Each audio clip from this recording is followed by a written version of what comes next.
it's Bumbleberry, and we're back with Chapter 3, Portraits Candlelit. So last time we saw that Guilleme, I don't know if he is guilty or not with murdering Catherine, who was the super nice, only nice person in this game so far, besides maybe Rosa. And we're like, did you murder her? I don't know. But he let us stay, so we'll see where we are in time now. Are we going back? Are we forwards? The painting kind of looks like two lovers. I don't know. Are they just blobs and I'm just unfamiliar with it? Anyway, Rosa entered the room with a tray of pastries and a pot of tea. Her duties were finished and she was allowed a bit of free time. She thought of accompanying... Oh, so Catherine's alive for today's piano lesson. Kath, do you want some tea? The girl didn't look her way. She continued to churn out the bitter, melancholic sound from her piano. Rosa sighed. Her shoulders slumped in defeat. If you were not haunted, you would have so much more self-confidence, I feel like. She placed the food on the table. She sat on the stool beside the piano, twiddling her thumbs while her friend continued to stew in her foul mood. Is that a new composition? It sounds nice.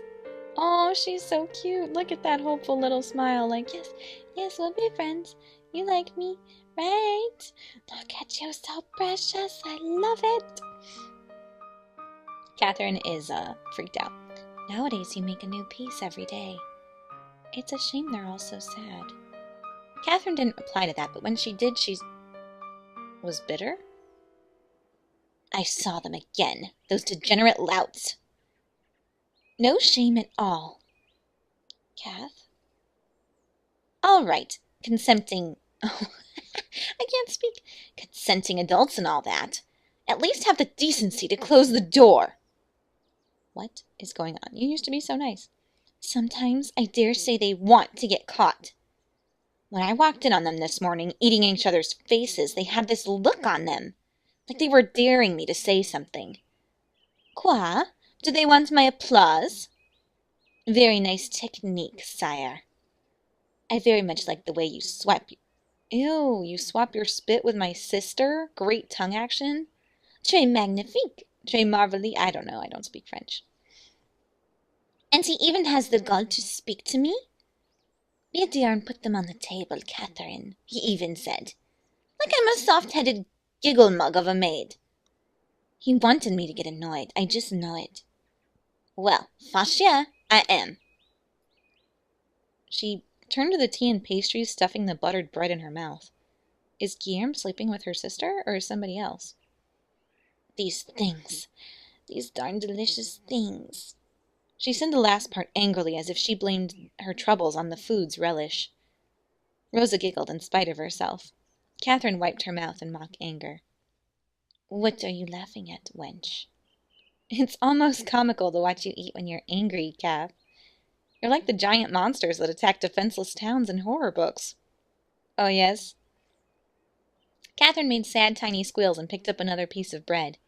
No, please, spare us. Never. That's how I like to eat. The Catherinian monster of the deep doesn't show mercy to anyone. She jumped it in her mouth and chewed savagely. Yum! Annihilation is delicious with tea. The two girls giggled. Catherine's rare smile turned into a rueful laugh. And soon Rosa felt her mood turning somber again. What happened anyway? Aren't you annoyed by it too? Sister has changed ever since she started helping in the chateau. Now it's all Guilleme this, Guilleme that. As if she wasn't already married. Ugh. Ew! She doesn't even care that people are talking behind her back. I'm tired of running around picking fights with gossipers.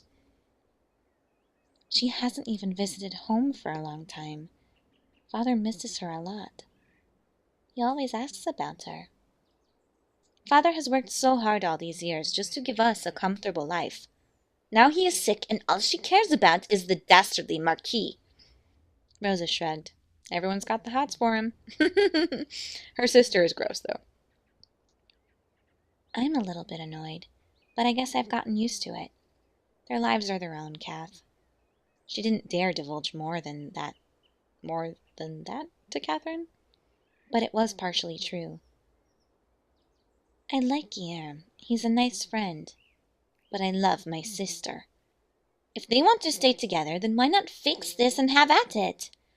But what irritates me is what irritates me to my lower lady areas is the way they are with each other. Catherine recently found the use of expletives endearing in her speech. Rosa hoped it was a phase. They're miserable, and any half-wit can see that. I'm going to stop being French for a little while. Yes.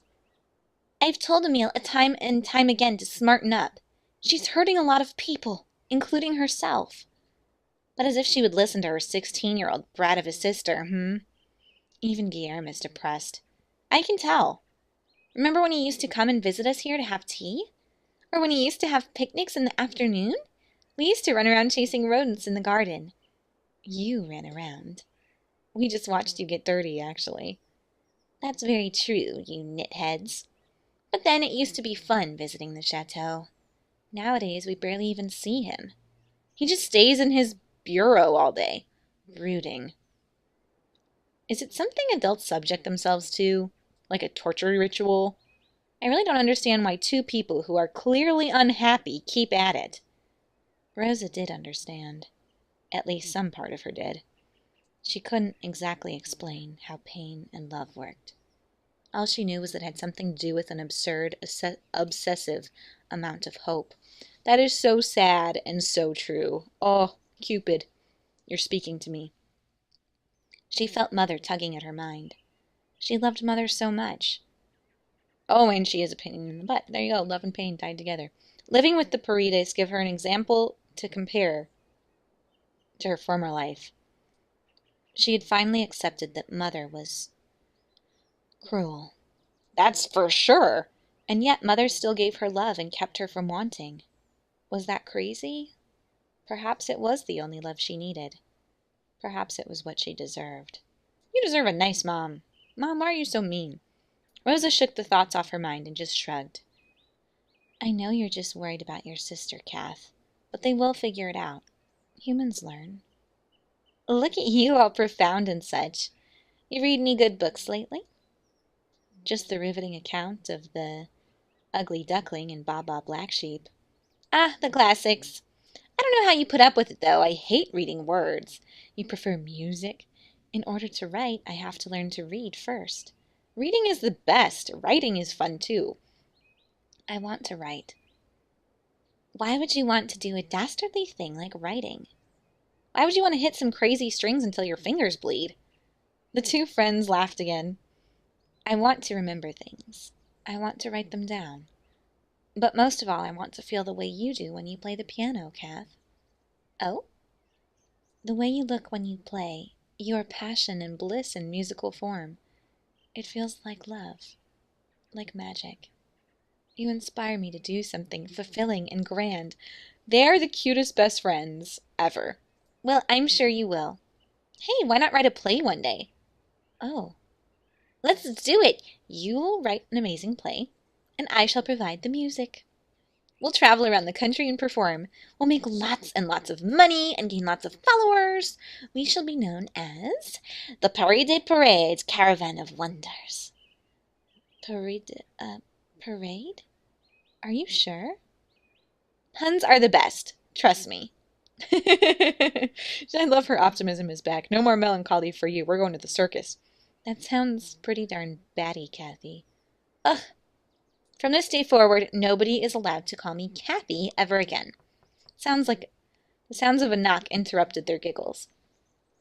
Catherine, it's me. I need to discuss something important with you. Frustrated, Catherine pouted at the sound of her sister's voice. She turned back to her piano playing and began to pound a sarcastically happy tune. There you go, silent protest that's not so silent. I guess I should say nonverbal protest. Rosa stood up to open the door. Hello. Oh. Hello, Rosa. Madame. She had seen a little of the older Paredes sister recently, and it astounded her how old she had begun to look. Her once radiant face looked tired and harrowed, almost crone-like.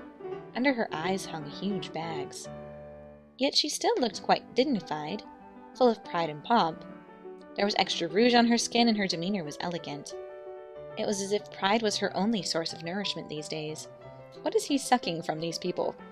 I mean, besides kisses. Do you mind giving Catherine and me a moment of privacy?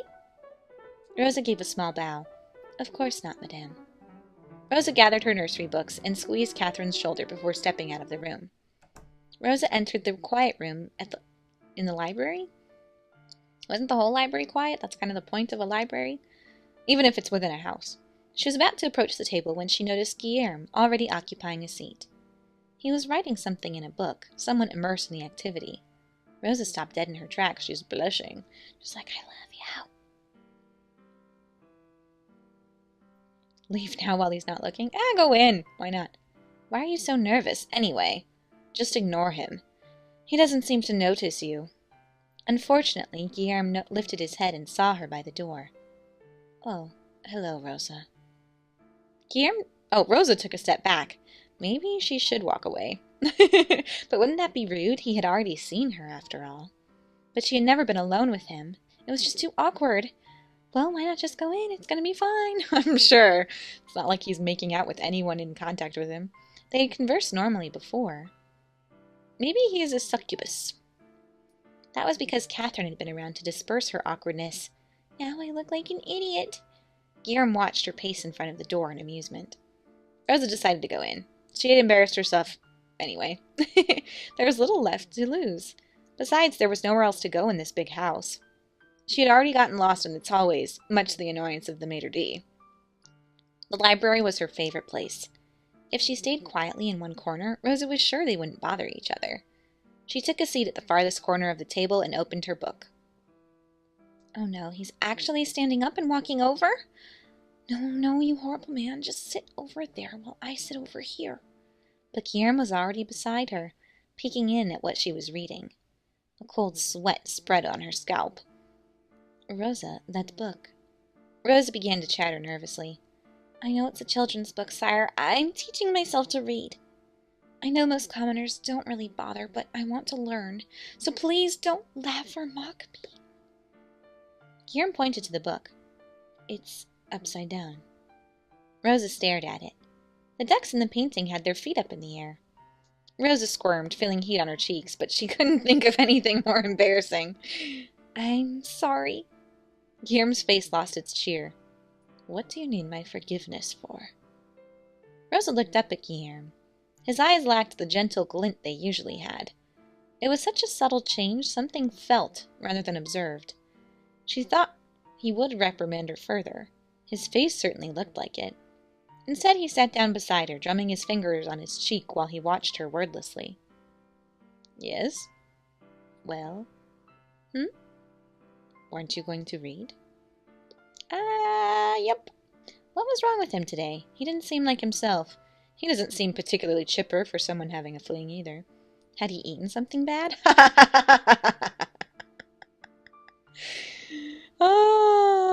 Well, when you're sucking face with an evil, selfish person, sometimes you get some of that bad indigestion. Maybe he's sucking her blood, I don't know. The aura he exuded was not his usual friendly warmth. Yet it wasn't particularly wicked. The look on his face read just slightly and eternally miffed. Rosa turned the book upright and read the words out loud.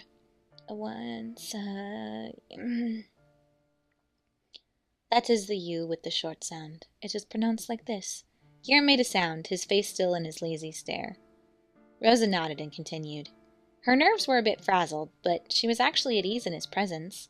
She felt like a child being taught by their parent. The parent was strict, but still caring. At least he's not cruel, as far as we know. And the child was jumpy but eager to learn and please. Most of all, he would not hurt her for her mistakes. Rosa was almost sure. There lived, the past tense of live. Why do we change it? It is a rule of grammar that... Grammar? Guilleme narrowed his eyes at her. Do you even know your alphabet? Rosa shook her head. You should start there. Guilleme rose from his chair, disappeared amongst the shelves. He left behind an old, thick book covered in green felt. This was what he'd been writing in earlier. It looked tattered and worn. The pages laid flat on its side so the book didn't close properly. Rosa reached out to peek at the cover when, "You are not to touch that."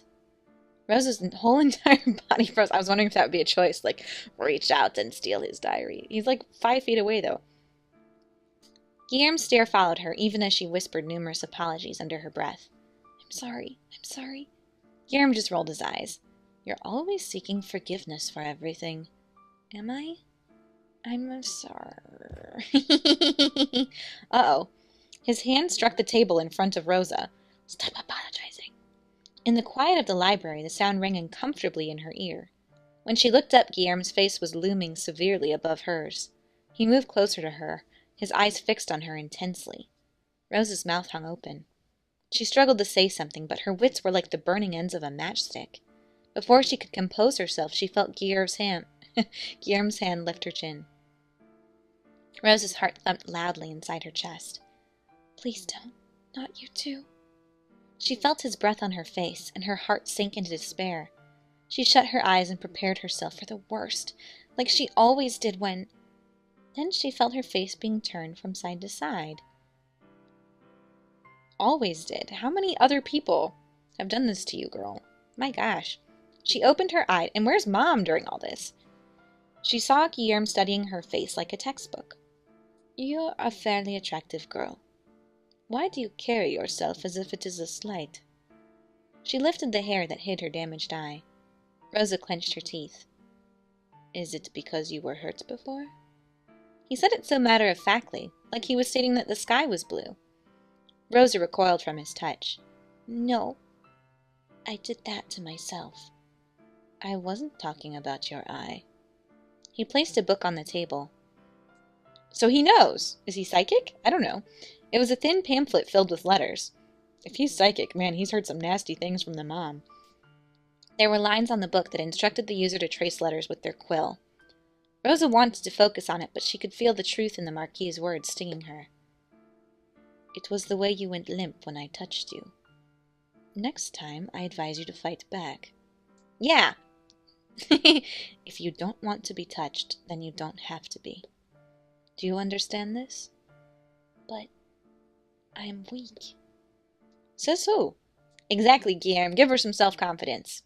I mean, not that she could have defended herself against all those guys, but, you know, in general, you don't have to roll over when people attack you in life, like, whether it's with words or if they're like, "I want to squeeze your butt." You don't have to let them do any of that nonsense. And you can be like, "Harumph." Don't do that. The world cares not for people who think themselves as victims, Rosa. If you need power, then be powerful. To have it, it is necessary to crush things along the way. Whoa! Maybe we're a little bit too far now. Rosa flinched under the weight of his stare. She realized that the polite and courteous Guilleme was but a facet. It was still him, but it was nothing but an oil portrait, an artwork of his devising. Synthetic, aloof, and irrelevant. It couldn't capture his essence in a few human strokes. Suddenly, Rosa realized he was powerful. "Who are you?" she caught herself before saying it aloud. "You are not Guilleme." And yet, he spoke to her as if he knew what it was like to hurt and to fear.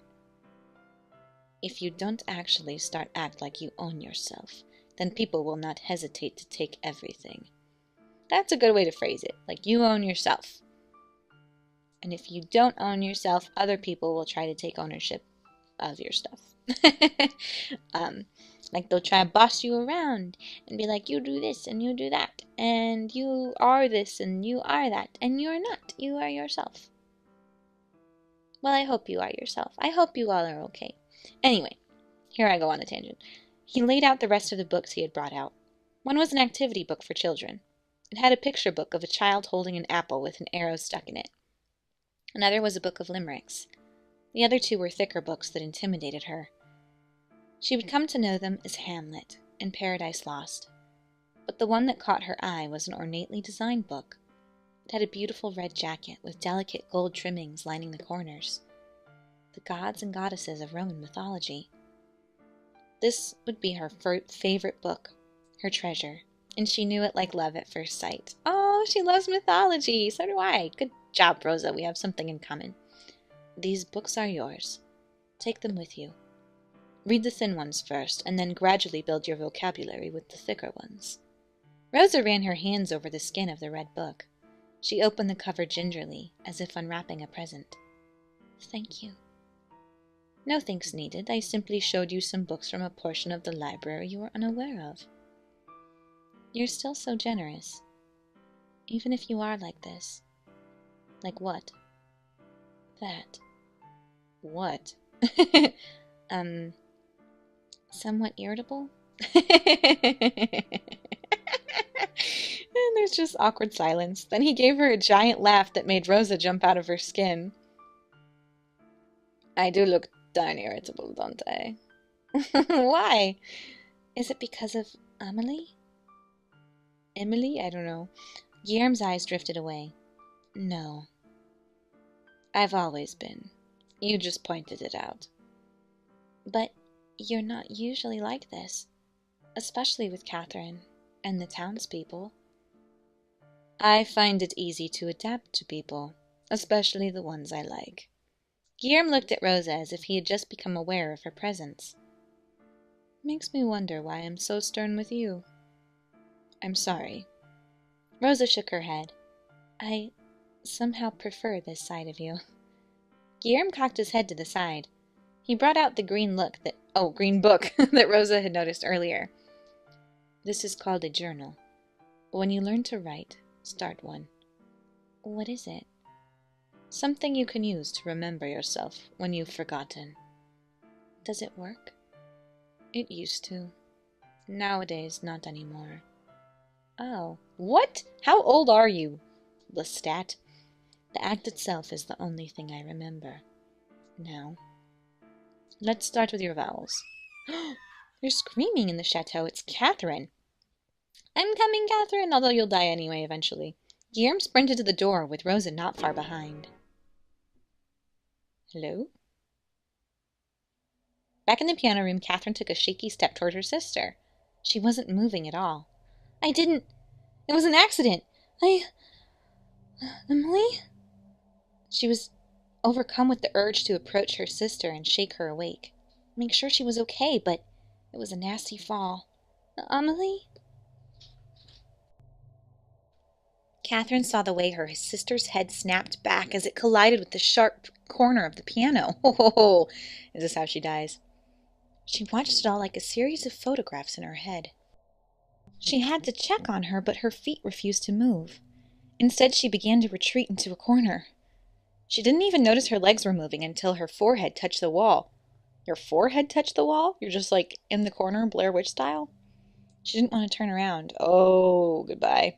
Her sister was on the floor. Her eyes were still open, unblinking. It was an accident. It was nothing but an accident. Was it?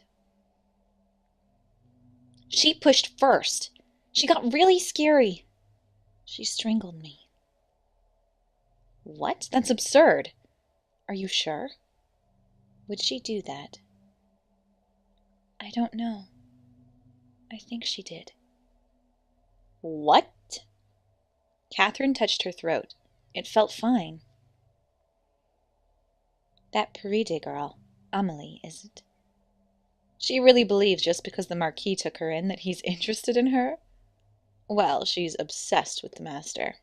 The apple doesn't fall far from the tree. Wasn't her mother a bit, not right in the head?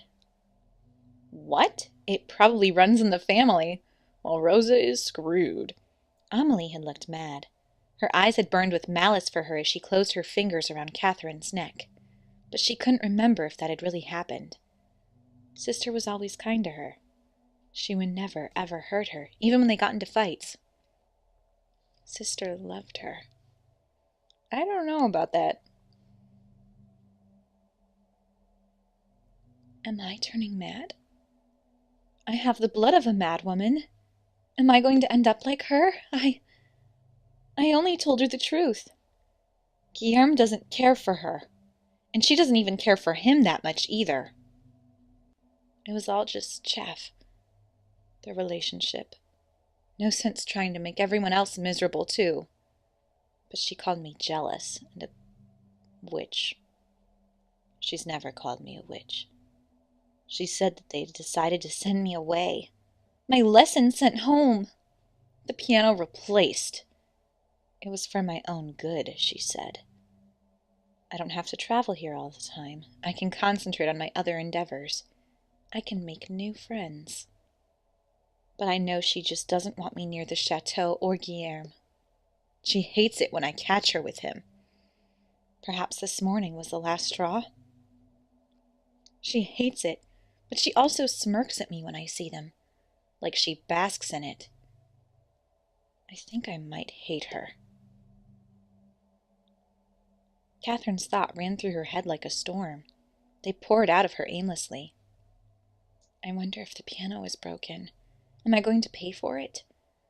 What will become of us without Sister's wages? What of Father's medicine? What of my dreams? Sister can't be dead. And the piano can't be broken. Sister can't be dead. Catherine brought her fingers to her lips and nibbled on her thumb.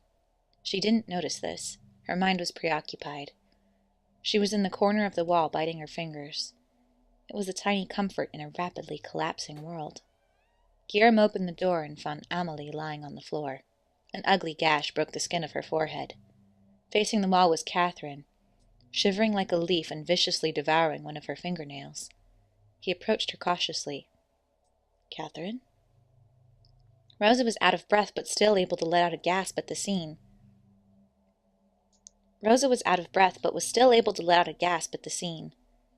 Amélie's lifeless eyes stared up at nothing while Catherine pressed herself into a corner. What had happened after she had left? Rosa, will you call for help, please? See that someone checks on Amélie. Rosa did as she was told, but what she really wanted to do was hug Catherine herself. Guillaume took a small step towards her. He called out her name slowly, coaxingly. Catherine turned her head, her thumb still on her lower lip. It was an accident, I swear. Of course it was, Catherine. Of course it was. She pushed me first. She wanted me sent away. She wanted me gone. You can tell me about it later. Let me take you away from this room. What have I done? Catherine fell to her knees and wept. Yeah, 15-year-old accidentally kills her sister. Well, kind of accidentally killed her sister. Large sobs sucked the air out of her. She felt like drowning, trying to keep herself afloat in between sobs. Every exhale was a squeezing pain in her lungs. Hey, what if he's like Rosa, and like he just has this attraction that people are pulled to him all the time, and they get hurt, or she gets hurt, or he gets hurt, or whatever. She felt Guillaume's arms wrap around her. What have I done? What have I done? You didn't do anything, ma chérie. This is not your fault. There was a bitter bulge building up in her throat, and she felt that no amount of crying could push it back down. What am I going to do? Father is... Sister, I'm so scared. Guillaume's eyes went tighter around her, and she clutched onto his warmth in the vast sea of fear. You don't have to be. I will always be by your side. Catherine, I will take care of you and your father, all right? You don't have to worry about your future. Her tears soaked his shirt through, but the squeezing in her chest felt less painful. She's like, you won't expel me for killing your girlfriend? Why? Why do you do this? Why do you care so much for me? Guillaume's brows furrowed, as if he was confused that she even asked. I just do. Look at that. Love it. I just do. It was a boldly stated fact, as if painfully obvious, as if Catherine was a fool for not knowing it. It made Catherine's heart expand in her ribs. When she looked back, she would recall this as the moment she fell in love with him. Oh my gosh, you fell in love with him and his little beast from Beauty and the Beast little scarf thing? The look in his eyes was reassuring and strong. She wasn't alone. She was going to be all right. Let's get you away from here. He supported her arms and stood her up, careful to block the view of her sister from her eyes. He led her to the door. Catherine hated how fast her relief came. She was still drenched in sorrow at her sister's death. Her father would not take well to the news, especially in his health. But she was all right, and she hated it. Rosa was with her. She didn't have to leave her piano, her dreams, him. Nothing had to change, and most importantly, she hated the voice that came whispering in her head over and over again. Thank goodness she's dead. Thank goodness. So does she have a crazy mom ghost too, or is it my crazy mom ghost that's also haunting her? Whoa! The first candle is lit. The candle is storage. The love for familiars. The cleanest love. Oh, there are 5 types of love. Rosa stared at the blue candle glowing in her hand as she chanted her spell. Trust is the veil that conceals and deceives. Trick his eyes and his heart with the warmth from this candle's flame. A bond of blood like kin will be forged. Weave this trust so his tongue will yield what is sought.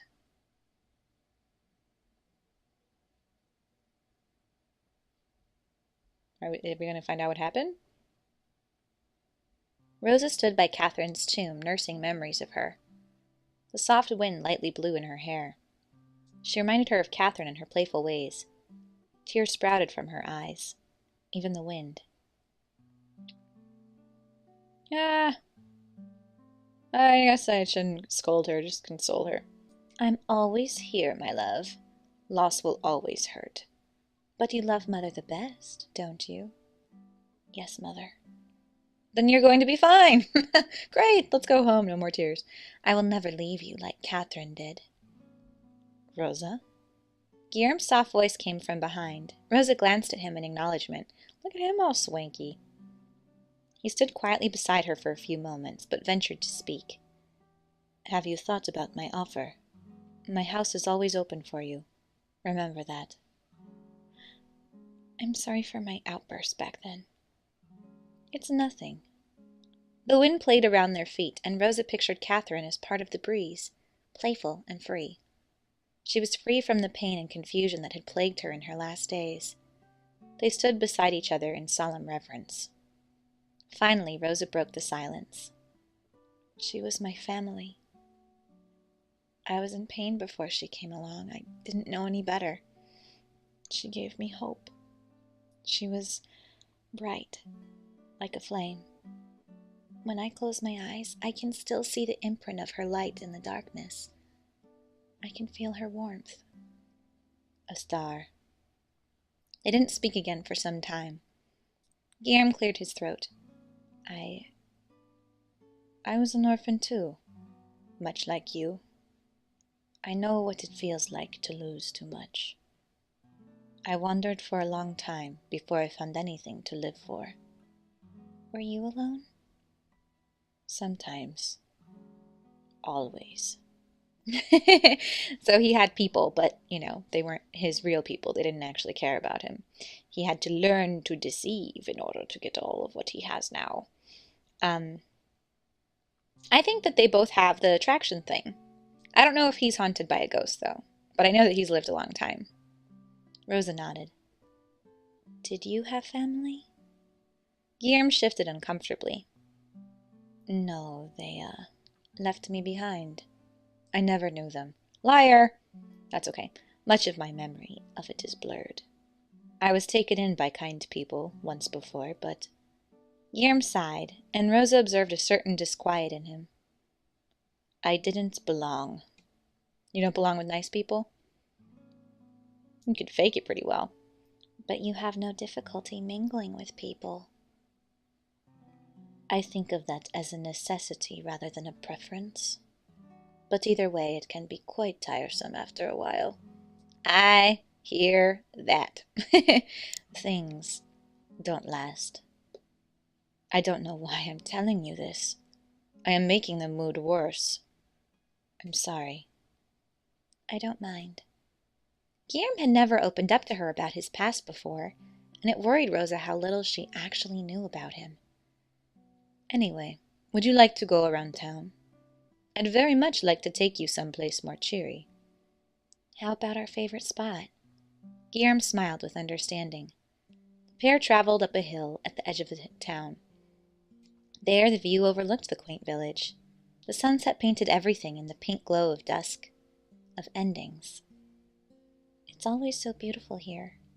They used to spend time in the grassy knoll, the three of them. It was their own little hideaway. Memories of the past crept up on every corner. The ghost of laughter echoed in the wind. Rosa touched the trunk of the small tree they had carved their names on. So many fond memories. Rosa, I want you to have this. Guilleme took Rosa's hand and placed an item in her palm. It was a simple silver locket. She looked up at him questioningly. I have had that for as long as I can remember. One of my remembrances of the past. I can't take this. You must. You need it more than I do. But it's old, and the locket doesn't even open anymore. Sorry, I got super gravelly suddenly. I don't know why I've held on to it for so long. I can't even remember how I came to have it. But it comforts me. Maybe it will have the same effect for you. Maybe it's magical.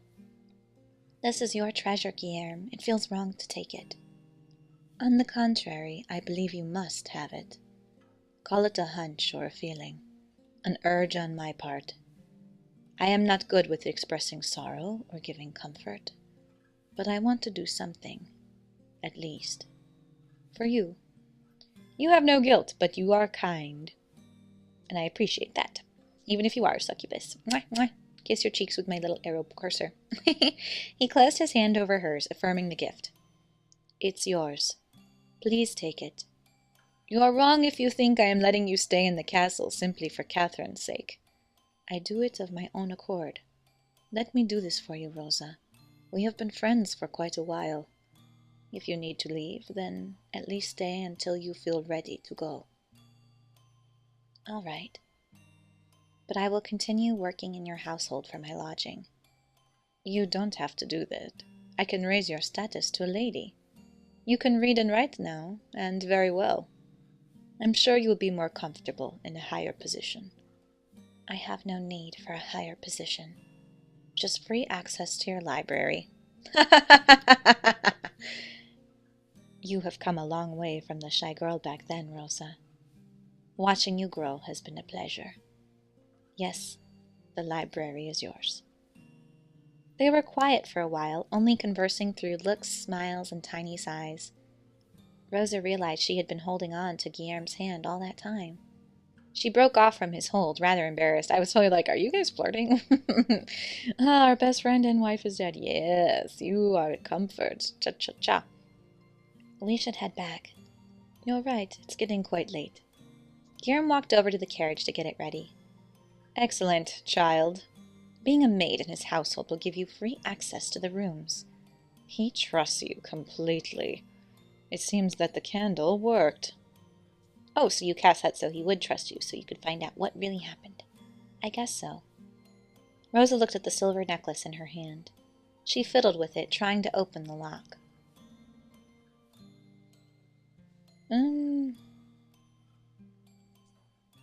I don't know if I want to open it yet. Let's leave it alone for now. I loathe that thing. I don't wish to accept any gift from that man. I wish you hadn't taken it. In any case, just leave it alone. Yes, Mother. Rosa slipped the necklace into her coat's pocket. Oh, nonchalant. I'm so cool. The spell will start its effect in stages, gradually uncovering his true face. Fondness first, then trust. Familiarity. Rosa sighed. But was the spell necessary at all? Didn't she already have that with Guilleme? He never even told you he used to be an orphan, and you've known him since What's-Her-Face was like 10, so you've known him at least 8 years? Rosa bit her lip, remembering the warmth of his hand. They had known each other for a long time. It was rather comforting to have someone to mourn with. However, Rosa did find it strange that Guilleme rarely ever mentioned Catherine anymore. It was as if he was shedding her off like skin. Again, the pain in her throat resurfaced. The memory of the needles made her stomach lurch. Since her friend had died, the Marquis had begun spending all his hours locked in his office. He barely showed himself socially, rarely even attended meals. But they were casting a powerful spell, something that might harm Guilleme. What if he was, after all, innocent? She had years of good memories with him. What was she even expecting to find out? Exactly how could she live with the guilt of 2 dead friends? Rosa sighed. She cared for him. Despite all the suspicions, she knew that much. But Mother was adamant. 3 candles for 3 loves. A fitting curse for a man who frolics in love's domain. Storge, the love for familiars. Philia, the love for friends. And Eros, the love for lust. Open his heart with Storge. Unmask him with Philia. Strike him down with Eros. Yet Rosa kept a 4th candle, one she had named Agape. Isn't that pure love? Unconditional love? Yeah. Unconditional love. She didn't know whether she would ever use it. Mother, of course, would object.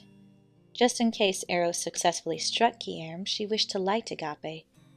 At least give him peace before. Rosa walked towards Guilleme, a pang of anxiousness biting at her. Rise, my daughter. The work lays ahead. To bring him down, we must find his weakness, then we attack. Revenge will be sweet, my dear daughter. Do it for Mother. What do you care about this guy? Killing the other girl. You didn't even like her. And Chapter 4 is Metamorphoses. So I'll see you guys next time. What do you think? I don't know. Oh, and she's going to light the 2nd candle. Jeez, it's stressing me out. So, lots happening. And I like it. I like this a lot better because people aren't torturing me as much. It's more like a curious thing. But, man, I'm still wondering what kind of curses he already has on himself. I'm wondering if we're going to get it on us or if we already have it because of our mother obnoxiousness. And I don't know, it seems weird that he's inviting us to stay. And even though he doesn't like people, he has to have them around for whatever reason. We shall have to uncover more of this. What do you guys think is going on? I don't know. And then, of course, the curse is going to go bad. Also, what do you think is in the locket? I think it was a spell. That's why I kept it closed, because I didn't want to open it and then have her be like, oh, it's a picture of his mom. Oh, I can't do anything bad to him. I mean, not that I want to do something bad to Guilleme. He sounds like a very nice person. But at the same time, it's like, he just gave you this locket, says it's a huge treasure for him. He can't get it open. Why would you open it, like, right away? The poor guy has had enough handling going on, so we'll try it at another playthrough. Perhaps. We'll see how great the story is if I do more. So, anyway, I hope you all stay sweet. Please like and comment below, and have a wonderful rest of the day. Bye!